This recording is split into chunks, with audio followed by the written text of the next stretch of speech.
Olá, olá, sejam bem-vindos. Eu sou a professora Carla Beatriz, eu sou especialista em educação especial, atuando em sala de recursos desde 2013. Esse é o meu canal e eu sigo compartilhando com vocês aqui a minha prática. Espero que estejam gostando. Hoje eu vou compartilhar com vocês o primeiro contato que eu tive com um aluno adulto da EJA, da Educação de Jovens e Adultos. Então, quem não assistiu aos outros vídeos, quando acabar esse aqui, dá uma conferida, ok?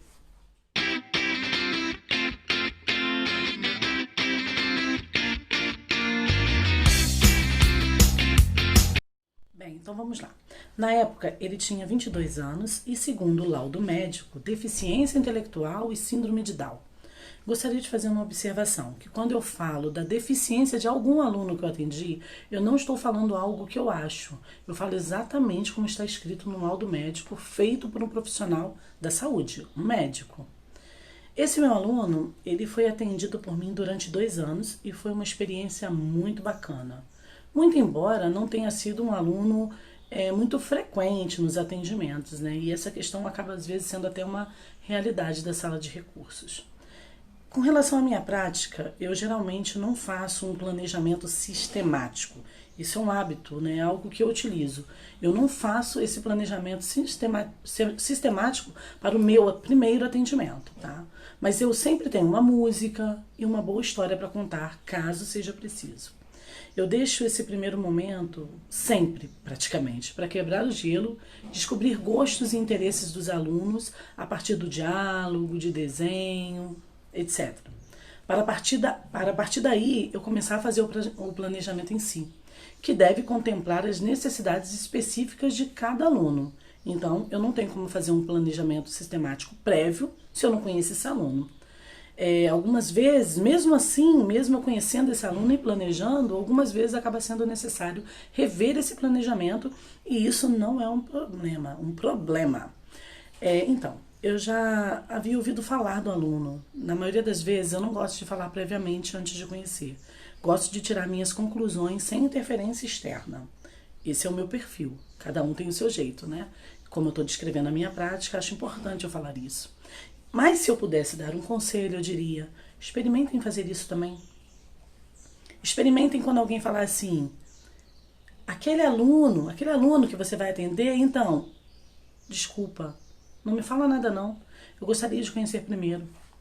Pode soar como falta de educação, mas acreditem, isso às vezes é necessário. Às vezes isso é muito necessário. Essa experiência que eu estou contando hoje também foi uma experiência de início de carreira. Era o meu segundo ano atuando na sala de recursos. Não era a primeira vez que eu atendi aluno adulto. Né? No meu primeiro ano eu atendi. E em algum outro momento eu vou contar essa experiência. Mas esse foi o meu segundo aluno adulto, vamos dizer assim. Ele era um rapaz lindo, carismático, carinhoso. Ele tinha dificuldade na articulação das palavras e eu tive um pouco de dificuldade para entendê-lo para entender o que ele falava nos primeiros atendimentos. E por isso o auxiliar ficou com a gente durante os primeiros atendimentos para me ajudar a conversar com ele. Ele era o que a gente chama de copista. Copia tudo que o professor coloca no quadro, mas não codifica, não entende nada. Mas fazia questão de estar dentro da sala de aula regular com os seus colegas. Gostava de escola, não faltava aula.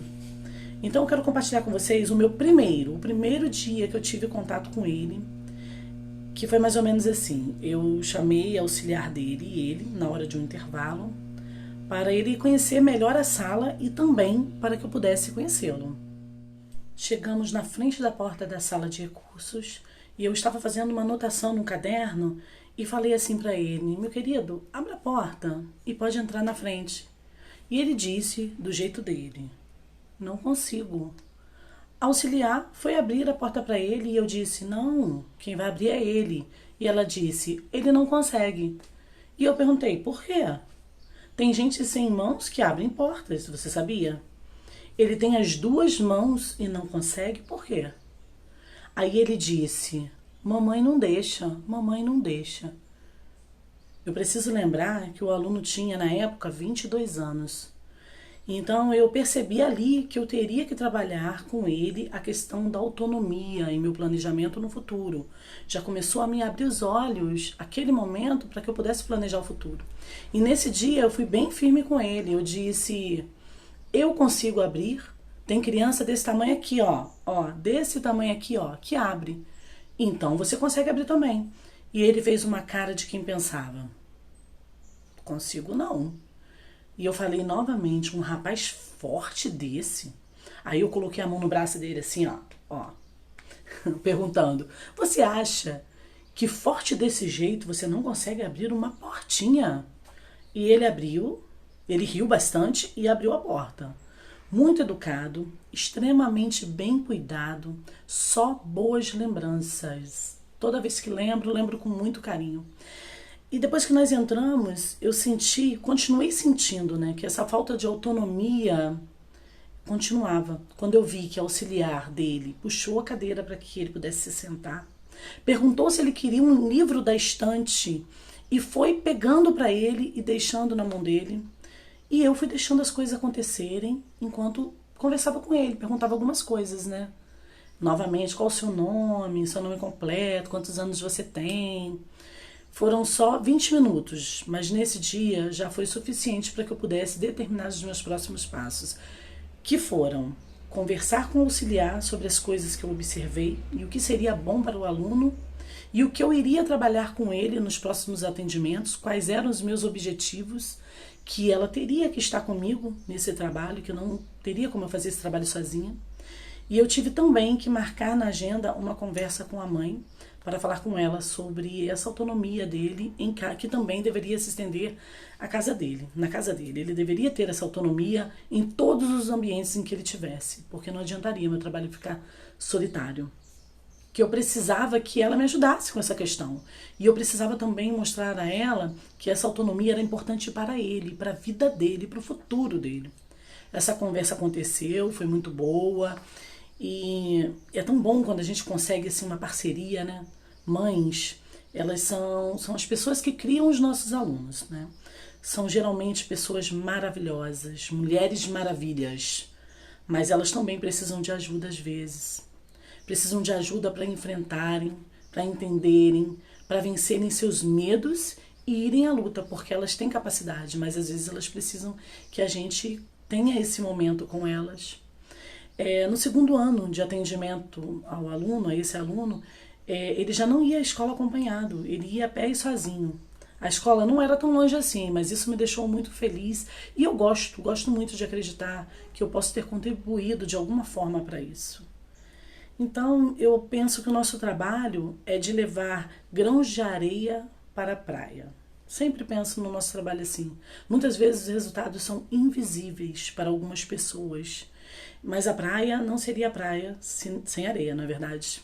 Então, eu tento ver que cada grão de areia é extremamente importante e que o nosso trabalho é de muita importância. Então, em alguns momentos, você tem que trabalhar em você, eu tenho que trabalhar em mim, a importância do trabalho que a gente desenvolve, para que nada nesse mundo faça com que a gente desista de fazer o nosso melhor. Tem que ser motivação atrás de motivação, cotidianamente, vendo coisas boas em cada ganho, em cada momento, em cada grão de areia de conquista. Bem, esse foi um relato, mais um relato da minha prática. Eu espero mais uma vez ter contribuído. Muito obrigada para você que me ouviu até aqui. Se quiser deixar alguma dica aí nos comentários, eu agradeço. Curta, compartilhe, comente. Obrigada, abraços virtuais.